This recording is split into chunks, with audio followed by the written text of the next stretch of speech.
Hello, good evening and welcome Sunday night, Easter Sunday, excuse me while I just move a thing.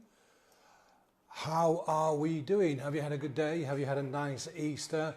In the UK, most of the big stores are shut and so people can't spend money, so they have to spend time with their family and go out and do nice things.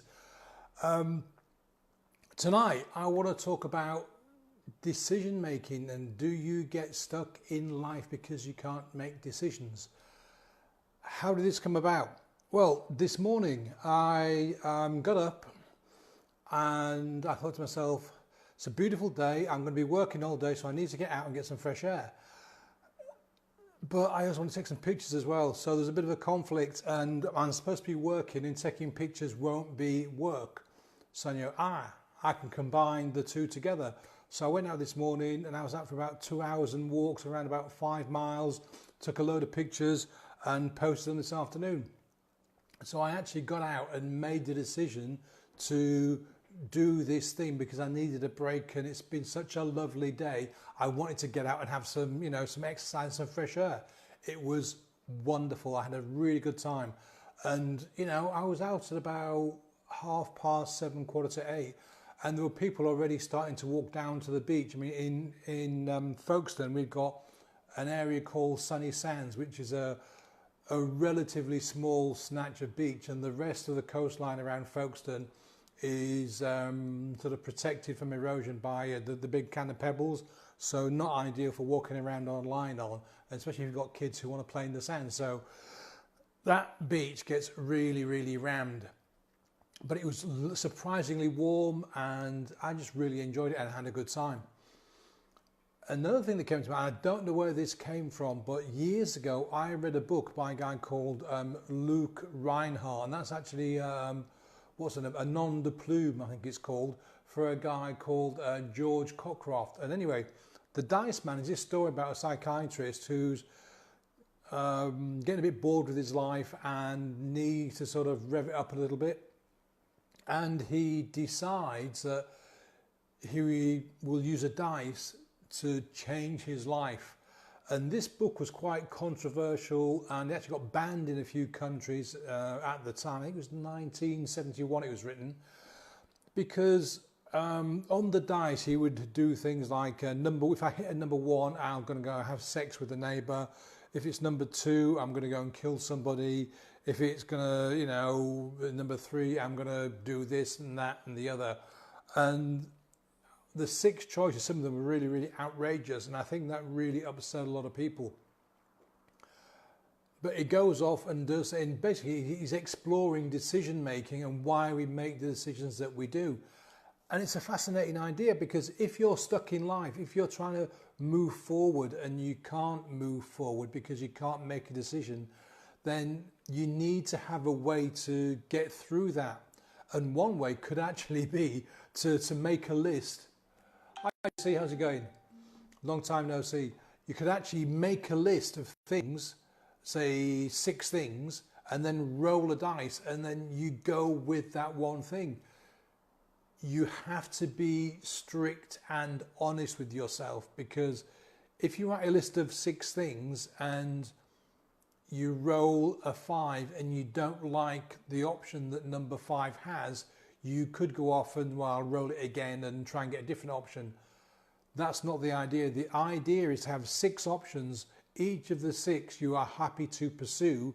Let's say, for example, 1 could be change my job, number 2 could be move state, number 3 could be go to the gym, number 4 could be find a boyfriend, girlfriend, whatever. Number 5 could be eat better, number 6 could be learn meditation, I don't know, random. And you're going to do one of those things.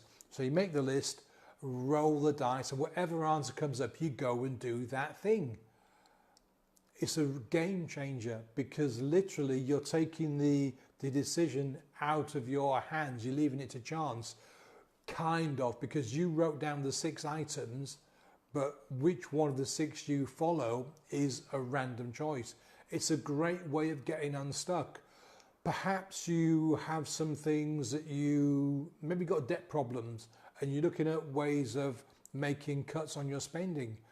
Well, another great thing you could do is make a list of everything you spend stuff on that is not a luxury, like for example, alcohol, cigarettes if you smoke, going out with friends, taking your car to work when it's cheaper to commute. As an example, you can make up 6 things and then you roll the dice, and whichever one it says, you stop doing that one thing. And whatever the benefit was, so let you say you're going to save $50 a week by not doing that thing, that $50 goes towards paying your debt off.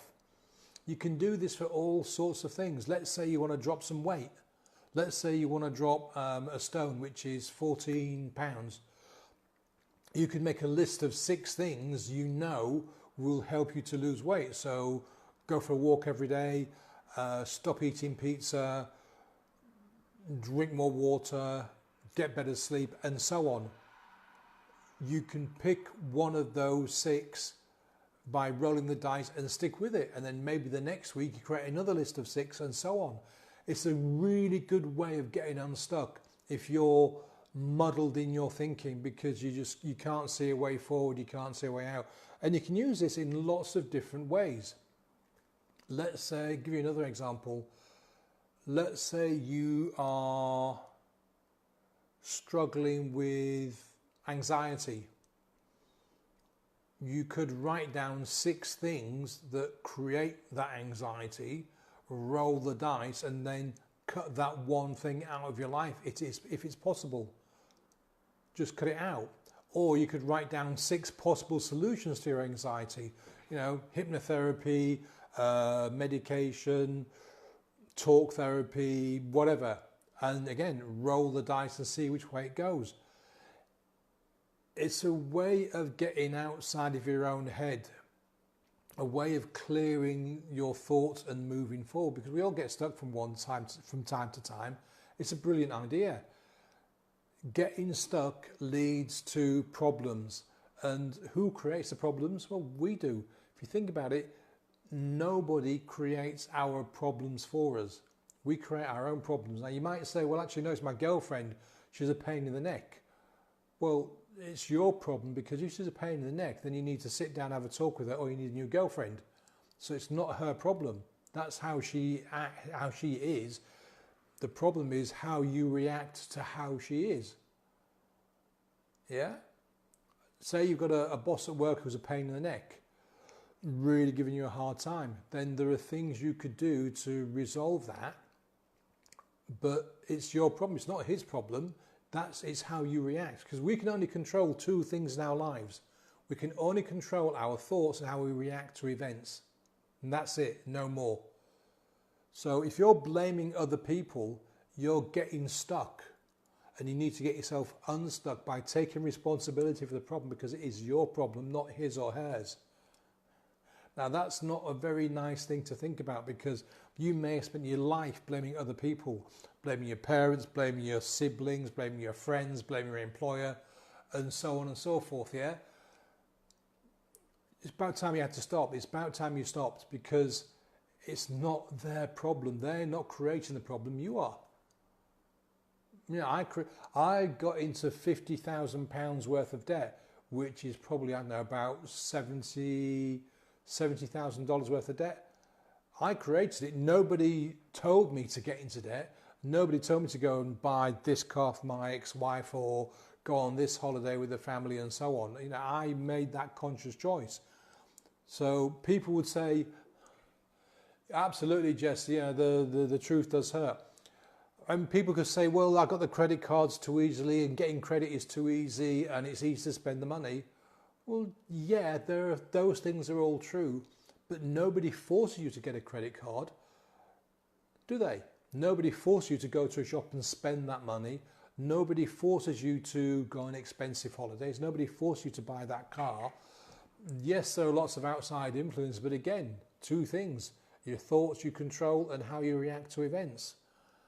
So all that other stuff is superfluous. It came down to me. It was my choice to spend the money and my choice to mismanage my finances.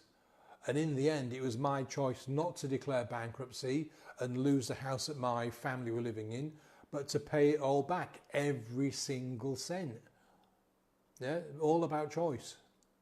So what choices, because a choice is a decision when it comes down to it. Yeah, choice, decision, same thing.